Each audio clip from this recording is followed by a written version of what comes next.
Hello दोस्तों, जय भीम, जय संविधान, जय लोकतंत्र, जय भारत। मैं आपकी दोस्त संध्या मैम। आज मैं पढ़ूंगी संविधान के अनुच्छेद 160, 161, 162, 163। तो ठीक है, स्टार्ट करें। Okay. 160 article says discharge of the functions of the governor in certain contingencies. The President may make such provision as he thinks fit for the discharge of the functions of the Governor of a state in any contingency not provided for in this chapter. 161 article says power of Governor to grant pardons, etc., and to suspend, remit, or commute sentences in certain cases.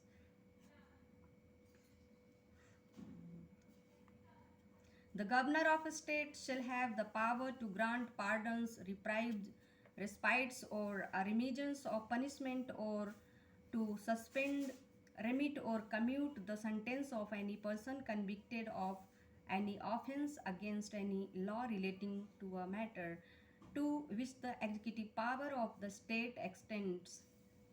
162 article says extent of executive power of state subject to the provisions of this constitution. The executive power of a state shall extend to the matter with the respect to which the legislature of the state has power to make laws, provided that in any matter with respect to which the legislature of a state and parliament have power to make laws, the executive power of the state shall be subject to and limited by the executive power expressly conferred by the Constitution or by any law made by Parliament upon the Union or authorities thereof. Council of Ministers. Article 163. Council of Ministers to aid and advise governors. Number 1. There shall be a council of ministers with the chief minister at the head to aid and advise the governor in the exercise of his functions, except in so far as he is by or under this constitution required to exercise his functions or any of them in this discretion. Number 2. If any question arises whether any matter is or is not a matter as respects which the governor by or under this constitution required to act in his discretion, the decision of the governor in his discretion shall be final, and the validity of anything done by the governor shall not be called in question on the ground that he ought or ought not to have acted in his discretion. Number 3, the question whether any, and if so what, advice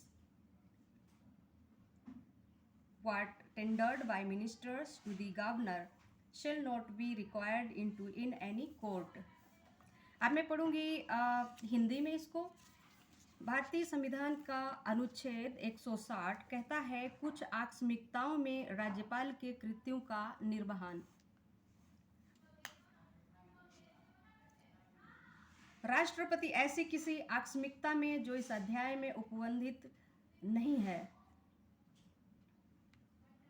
राज्य के राज्यपाल के कृत्यों के राष्ट्रपति ऐसी किसी आकस्मिकता में जो इस अध्याय में उपबंधित नहीं है, राज्य के राज्यपाल के कृत्यों के निर्वहन के लिए ऐसा उपबंध कर सकेगा जो वे ठीक समझता है।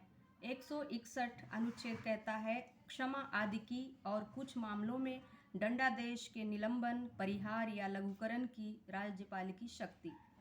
किसी राज्य के राज्यपाल को उस विषय संबंधी जिस विषय पर उस राज्य की कार्यपालिका शक्ति का विस्तार है, किसी विधि के विरुद्ध किसी अपराध के लिए सिद्ध दोष ठहराए गए किसी व्यक्ति के दंड को क्षमा करना, उसका परिलंबन करना, विराम करना, परिहार करने की अथवा दंडादेश के निलंबन, परिहार या लघुकरण उसको कम करने की शक्ति होगी। अनुच्छेद 162 राज्य की कार्यपालिका शक्ति का विस्तार।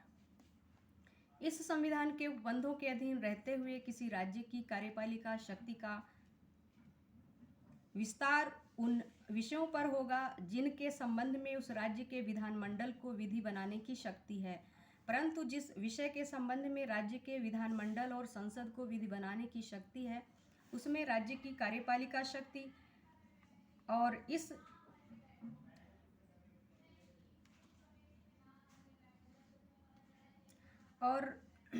राज्य की कार्यपालिका शक्ति का विस्तार। इस संविधान के उपबंधों के अधीन रहते हुए किसी राज्य की कार्यपालिका शक्ति का विस्तार उन विषयों पर होगा जिनके संबंध में उस राज्य के विधानमंडल को विधि बनाने की शक्ति है, परंतु जिस विषय के संबंध में राज्य के विधानमंडल और संसद को विधि बनाने की शक्ति है उसमें राज्य की कार्यपालिका शक्ति इस संविधान द्वारा या संसद द्वारा बनाई गई किसी विधि द्वारा संघ या उसके प्राधिकारियों को अभिव्यक्त रूप में प्रदत्त कार्यपालिका शक्ति के अधीन और उससे परिसीमित होगी। मंत्रिपरिषद 163 अनुच्छेद कहता है राज्यपाल को सहायता और सलाह देने के लिए मंत्रिपरिषद, राष्ट्रपति को सहायता और सलाह देने के लिए मंत्रिपरिषद।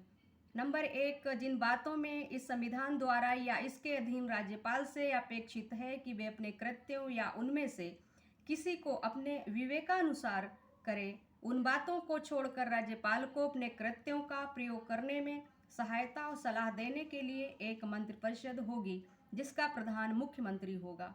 नंबर 2, यदि कोई प्रश्न उठता है कि कोई विषय ऐसा है या नहीं जिसके संबंध में इस संविधान द्वारा या इसके अधीन राज्यपाल से यह अपेक्षित है कि वे अपने विवेकानुसार कार्य करें, जो राज्यपाल का अपने विवेकानुसार किया गया विनिश्चय अंतिम होगा और राज्यपाल द्वारा की गई किसी बात की विधि मान्यता इस आधार पर प्रश्नगत नहीं की जाएगी कि उसे अपने विवेकानुसार कार्य करना चाहिए था या नहीं। नंबर 3, इस प्रश्न की किसी न्यायालय में जांच नहीं की जाएगी कि क्या मंत्रियों ने राज्यपाल को कोई सलाह दी है और यदि दी है तो क्या दी है। तो ठीक है दोस्तों, आज इतना ही। कल मिलती हूँ नए अनुच्छेदों के साथ, जैसे 164 मंत्रियों के बारे में अन्य उपबंध, 165 अनुच्छेद पढ़ूंगी जिसमें 165 में होगा advocate general for the state, the advocate general for the state, इसके बारे में पढ़ूंगी। और अभी के लिए इतना ही। और हाँ, मेरे वीडियो को सब्सक्राइब ज़रूर करें मेरे चैनल को, और मेरे वीडियोज़ को लाइक करें, कमेंट करें उस पर, और उसको शेयर भी करें, शेयर करना ना भूलें। और हमारी वीडियोज़ पे अगर कोई कुछ भी मिस्टेक्स हैं तो मुझे कमेंट करके बताएं। ठीक है, तब तक के लिए जय भीम, जय संविधान।